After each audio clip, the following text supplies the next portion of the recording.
우리는 보통 절대 해선 안 될 일을 했을 때에, 그래서 그로 인해서 안 좋은 결과들을 맺었을 때에 우리는 어떤 이야기를 하냐면 판도라의 상자를 열어버렸다, 이런 이야기를 하긴 합니다.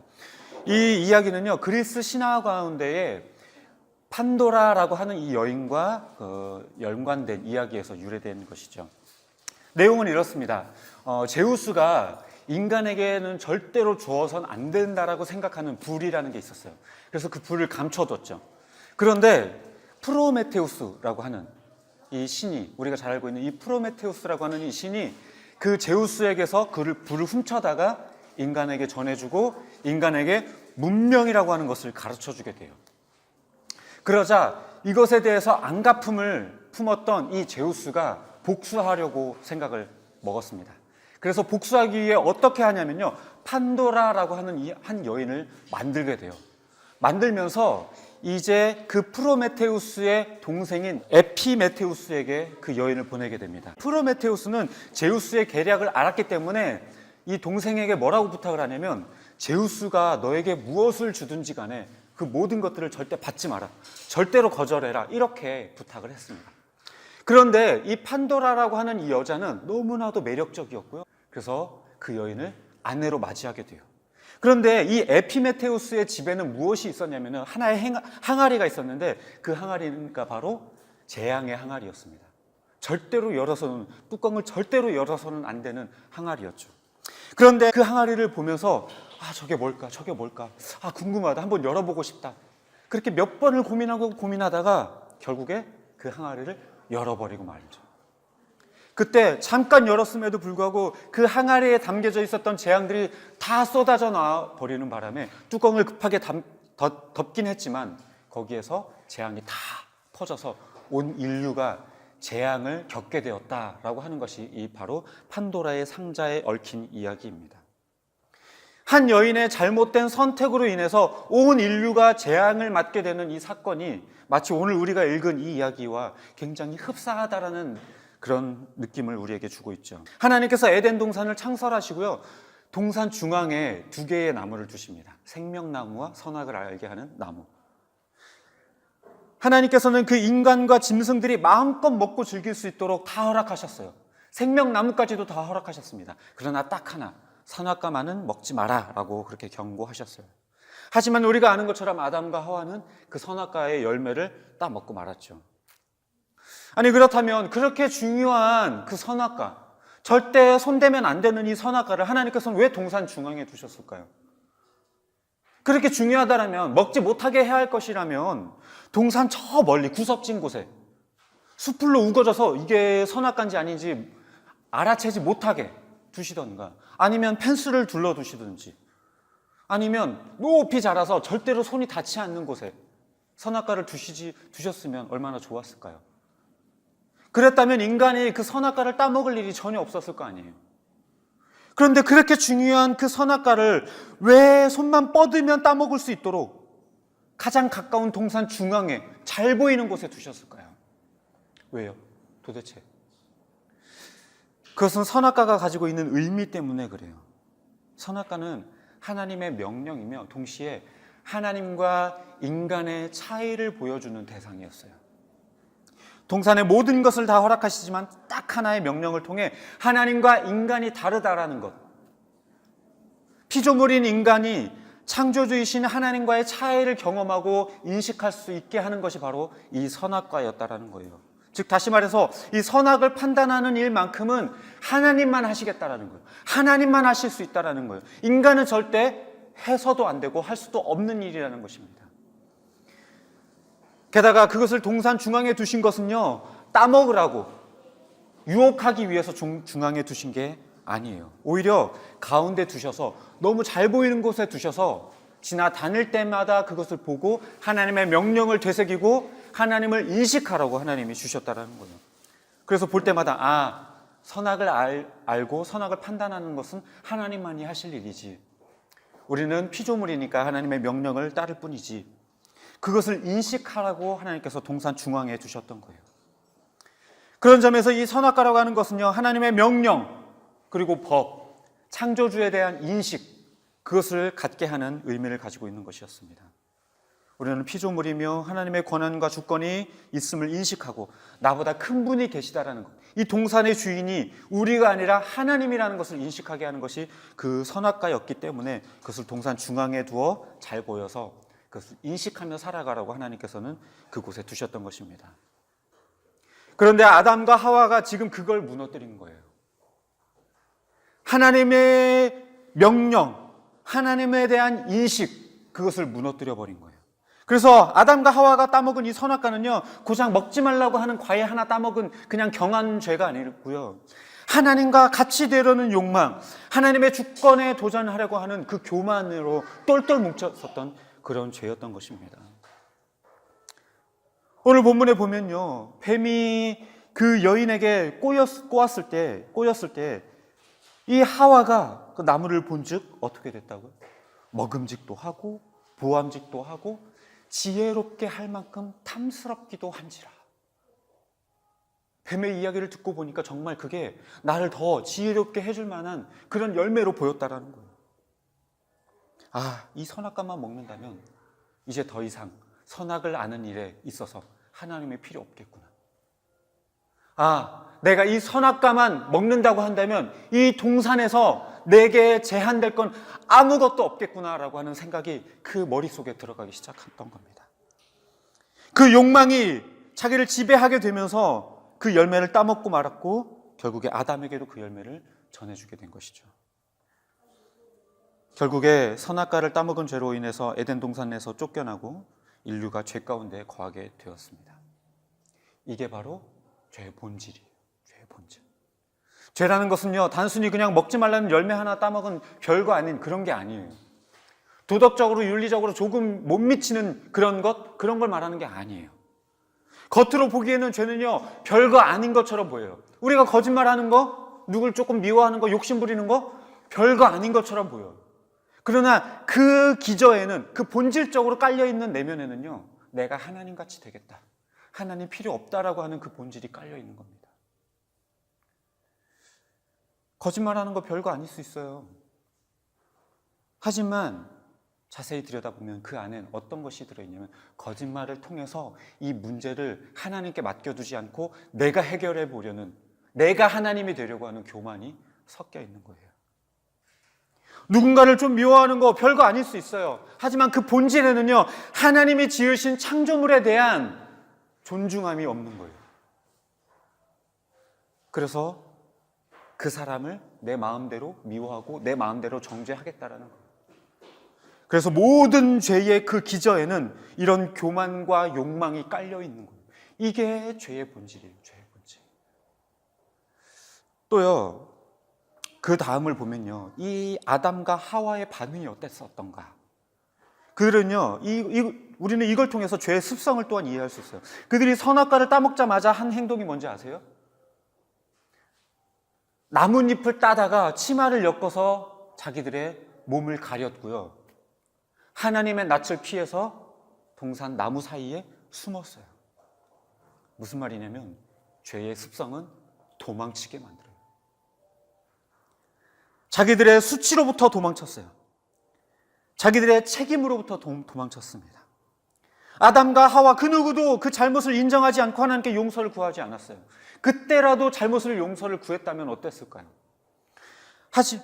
한번 생각해 보세요. 하와를 처음 하나님께서 만들어 주셨을 때 아담이 뭐라고 고백했냐면요, 이는 내 뼈 중에 뼈요 내 살 중에 살이로다 라면서 너무 기뻐하면서 찬양을 했어요. 그런데 이제 뭐라고 고백하는지 알아요? 이제 범죄한 이후에 너 왜 따먹었냐 라고 했더니, 아담에게 물었더니 하는 말이, 하나님이 내게 주셔서 함께하게 한 이 여인이 내게 줌으로 내가 먹었습니다. 하나님이 만들어준 이 여자 때문에 내가 먹은 거 아닙니까? 이 여자 때문에 라고 지금 핑계하고 있는 거예요.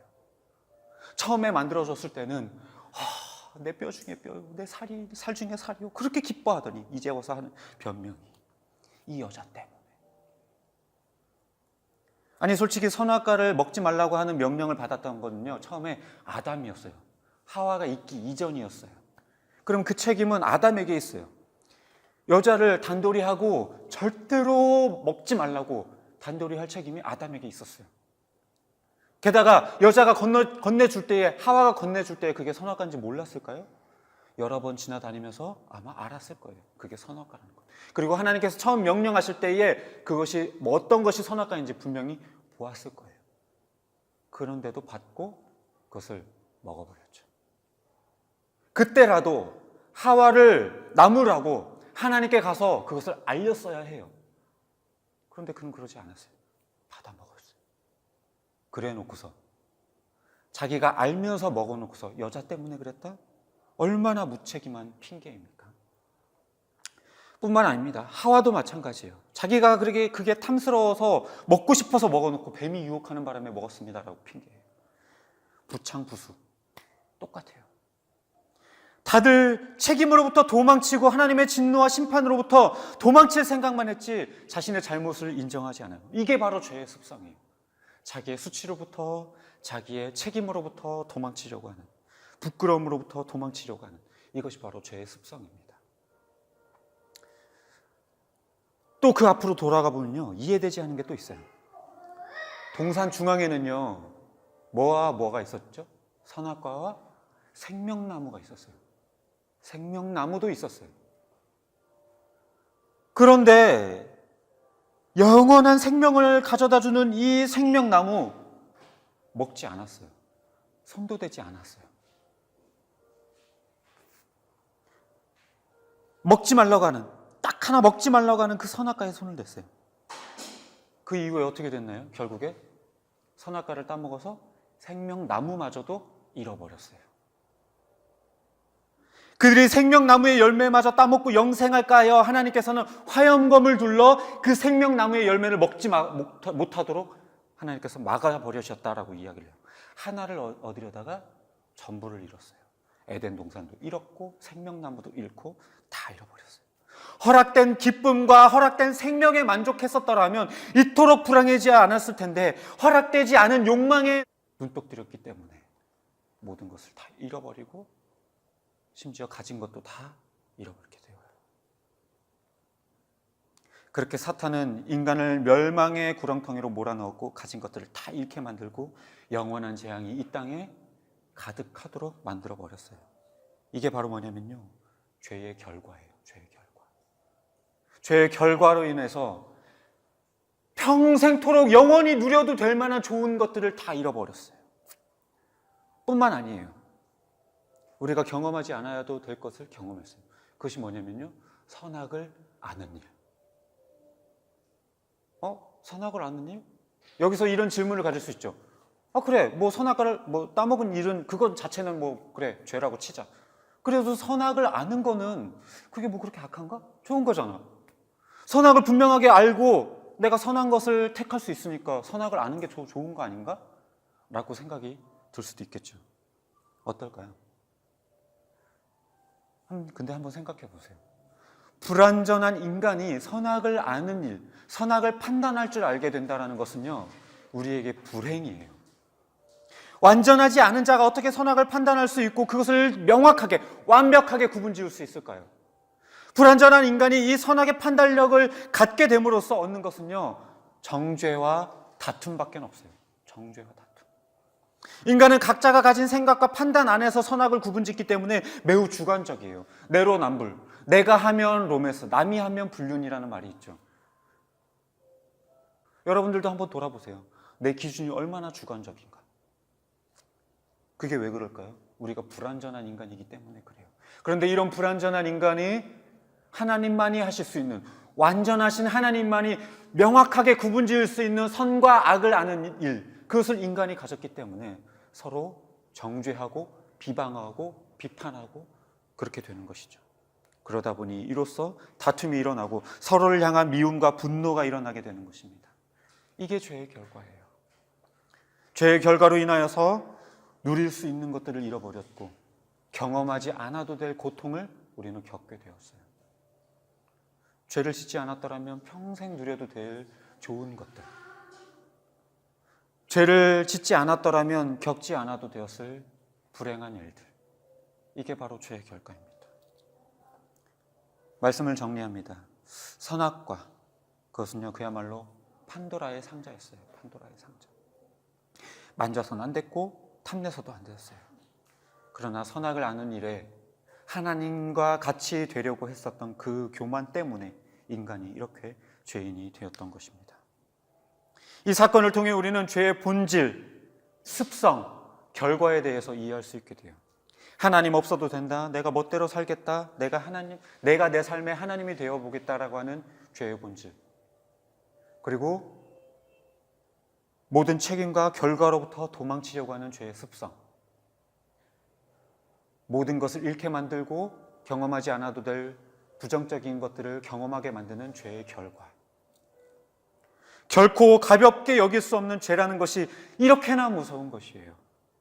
가벼운 하나의 행위로 치부될 수 없는 죄가 판도라의 상자가 되어서 온 세상에 더러운 재앙들을 일으키는 것처럼 우리들의 잘못된 선택 하나가 이 세상을 계속해서 더럽혀가고 있는 거예요. 하지만요, 우리가 이 말씀을 들을 때 우리에게 적용하기보다는요, 우리는 아담과 하와를 원망해요. 아니, 왜 따먹어가지고 우리가 이렇게 고생하고 있는가? 하지만요, 우리도 장담할 수 없어요. 우리가 그 자리에 있었다라면 같은 결과가 일어났을 겁니다. 뿐만 아니라 이 선악과에 대한 이 이야기는요, 현재 진행형이에요. 예전에 끝난 이야기가 아니에요. 인류의 최초의 그 범죄가 아니고요, 지금도 일어나고 있는 이야기예요. 판도라라고 하는 한 여인의 호기심으로 인해서 열려버린 그 재앙의 상자처럼 한 사람의 욕망으로부터 시작된 그 죄악이 온 인류에게 퍼져 버렸다라는 이 이야기는요, 이 당시 창세기 이 시간 이때에 끝나버린 이야기가 아니라 지금도 일어나고 있어요. 마치 자동차와 공장이 매연을 뿜어내면 뿜어낼수록 공기가 탁해져서 오늘처럼 이렇게 미세먼지가 가득해지는 것처럼 우리가 가볍게 여겼었던 죄 하나, 거짓말 하나, 그런 거 하나하나가 계속해서 세상을 더럽혀가고 있는 거예요. 바로 저와 여러분이 예수님을 더 닮지 못해서, 우리가 교만과 욕망을 내려놓지 못해서 세상이 계속해서 악해지고 있는 거예요. 그런데 우리는 뭐라고 이야기를 하냐면, 저 사람들 참 악하다. 우리는 마치 거룩한 것처럼, 예수 믿고서 우리는 죄 안 짓는 것처럼, 정치인들 왜 저래? 세상 사람들, 범죄인들 손가락질하면서 왜 저래? 저 사람들 때문에 세상이 더러워져. 아니요. 바로 내가 예수 그리스도를 더 닮지 못했기 때문에, 우리가 여전히 죄의 선택을 하고 있기 때문에, 우리가 여전히 선악과를 따먹고 있기 때문에 그 재앙의 상자가 열려서 계속해서 세상이 더러워지고 있는 거예요. 선악과를 먹으면 하나님처럼 될 수 있다는 그 뱀의 유혹에 넘어가 절대 손대면 안 되는 그 선악과가 지혜롭게 할 만큼 탐스럽게 보였었던 하와처럼, 우리가 여전히 죄의 유혹에 넘어가서 이 죄를 지으면 그 죄가 우리에게 만족감을 줄 것처럼, 우리에게 기쁨을 주고 우리에게 쾌락을 주고 행복감을 줄 것처럼 우리가 여기기 때문에, 그래서 그 죄를 선택하기 때문에 이 세상이 자꾸만 더러워지고 있는 거예요. 오늘 이 선악과에 관련된 이 이야기가 우리에게 들려주는 메시지는 죄의 본질, 죄의 습성, 죄의 결과, 이것들에 대해서 우리에게 경각심을 던져주는 동시에 우리가 이들과 다르지 않다라는 것, 세상이 더럽혀지는 건 우리들의 죄의 선택 때문에 그렇다라는 것을 우리에게 보여주고 있습니다. 결코 간과할 수 없는 죄의 본질과 습성, 결과를 바르게 알고 더 이상 죄의 매연을 내뿜는 아담과 하와가 되지 않으시길 바랍니다. 바라기는 나부터 죄의 모습을 회개하고 욕망을 내려놓음으로 인하여서 세상을 조금 더 아름답게 만들어가는 저와 여러분이 되시기를 주님의 이름으로 축복합니다. 기도하겠습니다.